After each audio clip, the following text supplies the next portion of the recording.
ಆದ್ರೆ ಹಿಂದೂಗಳೇನಾಗ್ತಾರೆ ಈ 15% ಹೆದರ್ಕೊಂಡು ಜೀವನ ಕಳೀತಾ ಇರ್ತೀವಿ. ಇಲ್ಲ ಅಲ್ಲಿ ಮುಂದೆ ಹೋಗೋದು ಮಸೀದಿ ತಂದ್ಕೊಂಡು ಅಲ್ಲಿ ಡಿಜೆ ಹಾಕಬಾರ್ದು, ಅಲ್ಲಿ ಕುಡಿಬಾರ್ದು, ಅಲ್ಲಿ ಭಾಷಣ ಮಾಡಬಾರ್ದು. ನಾವೇನು ಹೋಗಿ ಇದು ಈ ನೆಲದ ಧರ್ಮ, ಇದು ನಮ್ಮ ಧರ್ಮ.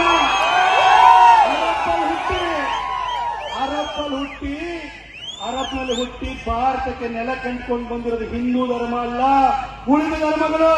ನಾವು ನೆಲ ಕಂಡುಕೊಂಡು ಹೋಗಿಲ್ಲ. ಆದ್ರೂ ಅಲ್ಲಿ ಭಾಷಣ ಮಾಡಬಾರ್ದು ಅಂತಾರೆ, ಡಿಜೆ ಜೋರಾಗಿ ಹಾಕ್ಬೇಡಿ ಅಂತಾರೆ, ಕುಣಿಬೇಡಿ ಅಂತಾರೆ, ಅಲ್ಲಿ ಪೊಲೀಸ್ ವೆಹಿಕಲ್ ನಿಲ್ಸುತ್ತಾರೆ. ಯಾಕಂದ್ರೆ ಈ 79% ಇದೆಯಲ್ಲ, ನೀವು ಜಾತಿವಾದಿಗಳು, ನೀವು ಹಿಂದೂಗಳಾಗಿಲ್ಲ, ನೀವು ಒಗ್ಗಟ್ಟಿಲ್ಲ. ಆ ಕಾರಣಕ್ಕೋಸ್ಕರ ಇವತ್ತು ಹೇಳ್ತಾ ಇದ್ದೀನಿ, ಬ್ರಿಟಿಷರು 66,000 ಸೈನಿಕರು ಇಟ್ಕೊಂಡು 32 ಕೋಟಿನ ರೂಲ್ ಮಾಡಿದ್ರು.